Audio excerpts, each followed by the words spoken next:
அன்பு நேயர்களே, நாம் தொடர்ச்சியாக ஈரானின் பக்கம் எமது பார்வை இருந்து வருகின்றது.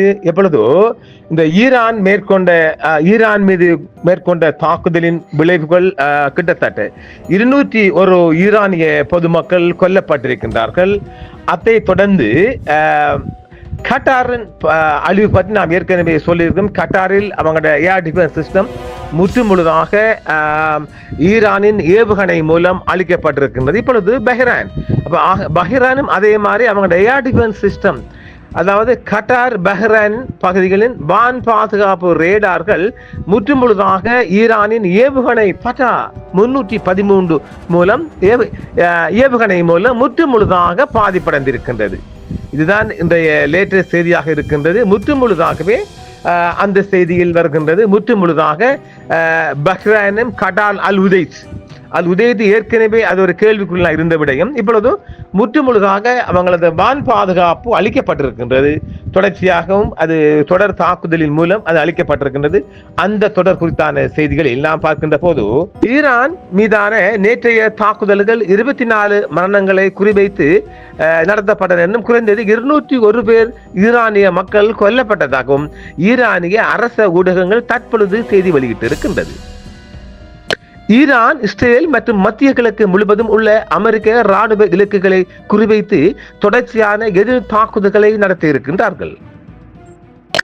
நேற்று ஈரானிய இலக்குகள் மீது அமெரிக்க மற்றும் இஸ்ரேலிய தாக்குதல்கள் நடத்தப்பட்டதை தொடர்ந்து பஹ்ரைன் மற்றும் கத்தாரில் உள்ள வான் பாதுகாப்பு ரேடர்களை ஈரானிய பாலிஸ்டிக் ஏவுகணை தாக்குதல்கள் வெற்றிகரமாக குறிவைத்து அளித்ததாகவே பல ஆதாரங்கள் மூலம் அந்த செய்திகள் தெரிவிக்கின்றன. பஹ்ரைன் அமெரிக்க கடற்படை 5வது கடற்படையின் நிரந்தர தளமாகும். அதே நேரத்தில் 2010ஆம் ஆண்டுகளில் கத்தார் மத்திய கிழக்கில் அமெரிக்க ஆயுதப்படைகளின் நடவடிக்கைகளுக்கான முதன்மை மையமாகவும் உருவெடுத்திருக்கின்றது. பிப்ரவரி தொடக்கத்தில் சீன செயற்கைக்கோள் படங்கள் அந்த நிலையத்தில் ஒரு இராணுவ MIM-104 பெட்ரியாட் வான் பாதுகாப்பு அமைப்பின் சரியான நிலைகளை அம்பலப்படுத்துகின்றன. பின்னர் அங்கு குறைந்தது 16 KC-135 வான்வழி எரிபொருள் நிரப்பும் விமானங்கள் மற்றும் பல KC-135 RC-135 உளவி விமானங்கள் நிலைநிறுத்தப்பட்டதை உறுதிப்படுத்தியிருந்தது.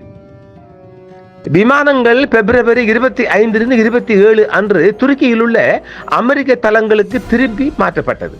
பயத்தின் அச்சத்தின் காரணமாக பாரிய ஏவுகணை தாக்குதல்களை மட்டுப்படுத்தினாலும் கத்தாரில் உள்ள வான் பாதுகாப்பு அமைப்புகளின் திறன்கள் நீண்ட காலமாக வீக்காக இருந்து வருகின்றது. அதாவது கட்டாரில் இருக்கின்ற ஏர் டிஃபென்ஸ் சிஸ்டம் கொஞ்சம் வீக்காக இருந்திருப்பதால் இன்று முற்றுமுழுதாக நேற்றே அளிக்கப்பட்டிருக்கின்றது. கட்டாரில் தற்பொழுது அமெரிக்க ராணுவம் ஒரு கேள்விக்குறியாகவும் மாறியிருக்கின்றது.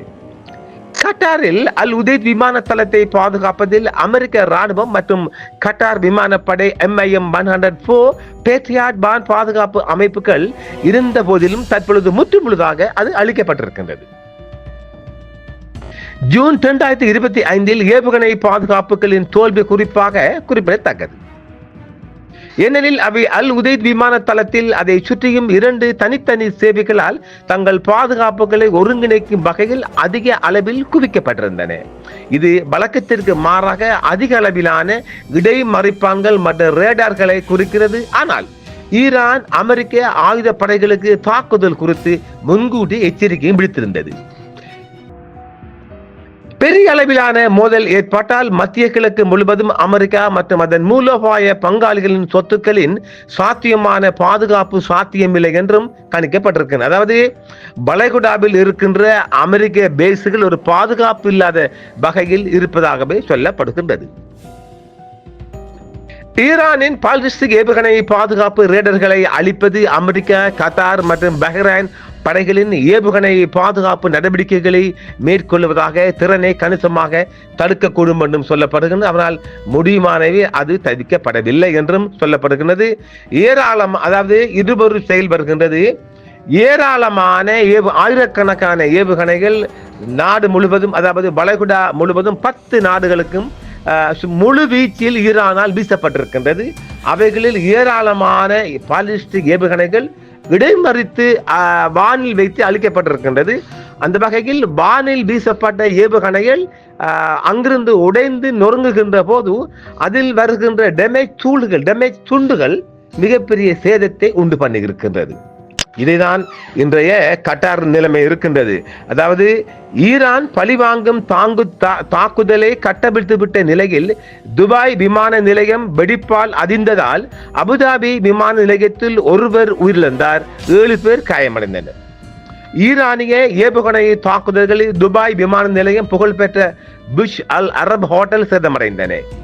இடைமறிக்கப்பட்ட ட்ரோன்களின் இடிபாடுகள் புர்ஜ் அல் அரப் சொகுசு ஹோட்டலின் வெளிப்புற முகப்பை சேதப்படுத்த அறிவிக்கப்படுகின்றது. ஒரு ட்ரோன் இடைமறிப்பதை அதிகாரிகள் உறுதிப்படுத்துகின்றனர். மேலும் இடிபாடுகள் புர்ஜ் அல் அரபின் வெளிப்புற முகப்பில் ஒரு சிறிய தீப்பிழம்பை ஏற்படுத்தி இருக்கின்றது. சிவில் பாதுகாப்பு குழுக்கள் உடனடியாக பதிலளித்த சம்பவத்தை கட்டுக்குள் கொண்டு வந்திருக்கின்றார்கள் என்று அபுதாபி தரப்பால் கூறப்படுகின்றது. இதேவேளை துபாய் சர்வதேச விமான நிலையத்தின் 4 ஊழியர்கள் காயமடைந்ததாகவும் துபாய் அரசாங்கம் கூறிய 1 மணி நேரத்துக்குள் இது நிகழ்ந்துள்ளது. இதில் விமான நிலையம் சிறிய சேதத்தை சந்தித்துள்ளது. துபாய் என்பது உலகத்தில் நானும் பலமுறை போன ஒரு விமான நிலையம், மிகப்பெரிய துபாய் விமான நிலையம். உலகத்தின் எல்லா வகையான ஒட்டுமொத்த உலகத்தின் இணைப்பும் துபாய்லாம் தங்கியிருக்குது.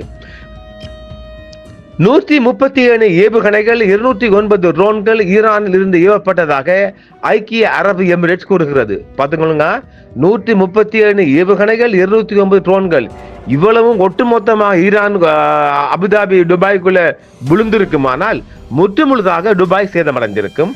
ஐக்கிய அரபு எமிரேட்ஸ் இதுவரை 137 ஏவுகணைகள் மற்றும் 209 ட்ரோன்களை அதன் வான் பாதுகாப்பு கையாண்டுள்ளதாக தெரிவித்துள்ளது. ஈரானிய தாக்குதல் தொடங்கியிலிருந்து ஐக்கிய அரபு எமிரேட்ஸின் விமானப்படை மற்றும் வான் பாதுகாப்பு படைகள் நாட்டின் பிரதேசங்களை நோக்கி ஏவப்பட்ட 137 பாலிஸ்டிக் ஏவுகணைகள் மற்றும் 209 ட்ரோன்களை இடைமறித்து அழிப்பதில் வெற்றி பெற்றுள்ளதாக பாதுகாப்பு அமைச்சகம் அறிவித்துள்ளது. இது வான் பாதுகாப்பு அமைப்புகளின் உயர் தயார் நிலை மற்றும் பல்வேறு அச்சுறுத்தல்களை கையாளும் திறனை உறுதியளிக்கிறது என்றும் சொல்லப்படுகின்றது. கூடுதலாக 209 ட்ரோன்கள் கண்டறியப்பட்டன. அவற்றில் 195 ட்ரோன்கள் இடைமறிக்கப்பட்டன என்றும் அதே நேரத்தில் 14 நாட்டின் பிரதேசங்கள் மற்றும் நீர்நிலைகளுக்குள் விழுந்து சில இணை சேதங்களையும் சிறிய சேதங்களையும் ஏற்படுத்தி இருப்பதாக அபுதாபியில் இருந்து ஒரு செய்தி தெரிவிக்கின்றது.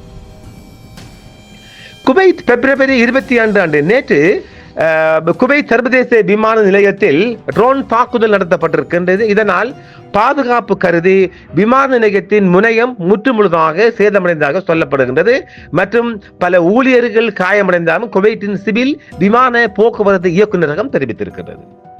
பிராந்தியத்தில் பல நாடுகளில் உள்ள வான்வெளிகள் தடை செய்யப்பட்டதாலோ அல்லது தற்காலிகமாக மூடப்பட்டதாலோ விமான நிறுவனங்கள் விமானங்களை நிறுத்தி வைக்கின்றன அல்லது விமான தளங்கள் முற்றுமுழுதாக மூடப்பட்டிருக்கின்றது.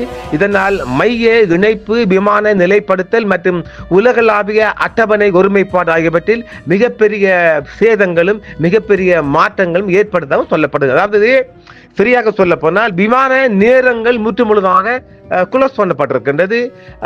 வளைகுடாவில் ஏராளமான முற்றுமுழுதான நாடுகளின் விமான அதாவது ஏர்பேஸ் விமான வான்வெளிகள் முற்றுமுழுதாக மூடப்பட்டிருக்கின்றது. இன்னும் அது திறக்கப்படவில்லை.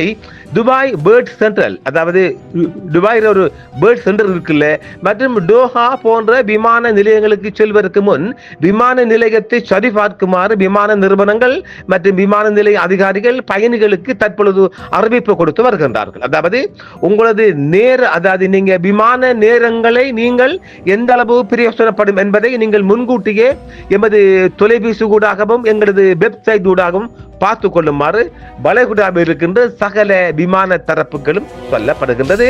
இதேவேளை ஈரான் தாக்குதல் குறித்து வளைகுடா நாடுகள் பதற்றத்தில் 2 பேர் பலியாகியிருக்கின்றார்கள். பிந்திய செய்தியாக சனிக்கிழமை ஈரான் நடத்திய வான்வெளி தாக்குதல்களால் வளைகுடா நாடுகள் முழுவதும் அதிர்வலைகள் ஏற்பட்டுள்ளன. இந்த தாக்குதலில் அபுதாபியில் 2 பேர் கொல்லப்பட்டனர். அமெரிக்கா மற்றும் இஸ்ரேலின் தாக்குதலுக்கு பதிலடியாக ஈரான் இந்த ஏவுகணை மற்றும் ஆளில்லா விமான தாக்குதல்களை நடத்தி இருக்கின்றது.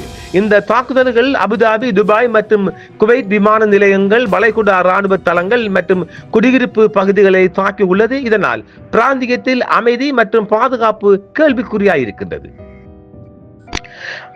ஐக்கிய அரபு அமீரகத்தின் 133 ஏவுகணைகள் மற்றும் 209 ஆளில்லா விமானங்கள் ட்ரோன்ஸ் ஏவப்பட்டதை அந்நாட்டின் பாதுகாப்பு அமைச்சகம் உறுதிப்படுத்தி இருக்கிறது. பெரும்பாலானவை இடைமறிக்கப்பட்டு அளிக்கப்பட்டாலும் அபுதாபியின் ஜயீத் சர்வதேச விமான நிலையத்தில் நடந்த ஒரு சம்பவத்தில் ஒருவர் கொல்லப்பட்டார், 7 பேர் காயமடைந்தனர் என்றும், மேலும் விழுந்த ஏவுகணை சிதறல்கள் தாக்கியதில் பாகிஸ்தானை சேர்ந்த ஒருவர் கொல்லப்பட்டிருக்கின்றார். துபாய் சர்வதேச விமான நிலையத்தில் 4 பேர் காயமடைந்தனர். புகழ்பெற்ற பகுதியில் மேலும் 4 பேர் காயமடைந்ததாகவும் சொல்லப்படுகின்றது. கத்தார் மீது 65 ஏவுகணைகள் மற்றும் 12 ஆளில்லா விமானங்கள் ஏவப்பட்டன. பெரும்பாலானவை இடமறிக்கப்பட்டாலும் இந்த தாக்குதல் 8 பேர் காயமடைந்தனர். இதில் ஒருவர் நிலை கவலைக்கிடமாக உள்ளது. அபுதாபி மற்றும் பஹ்ரைனில் தலைநகர் மனாமா அமெரிக்க கடற்படையின் 5வது கடற்படை தளம் அமைந்துள்ள இடம் என்று சொல்லப்படுகின்றது. இந்த இடங்களில் அமெரிக்க தளங்களிலிருந்து புகை கிளம்பியதை நேரில் கண்டவர்கள் தெரிவித்திருக்கின்றனர். குவைத்தின் சர்வதேச விமான நிலையம் மற்றும் அமெரிக்க பணியாளர் தங்கியிருந்த தளம் மீதும் ஆளில்லா விமானங்கள் தாக்குதல் நடத்தி இருக்கின்றது.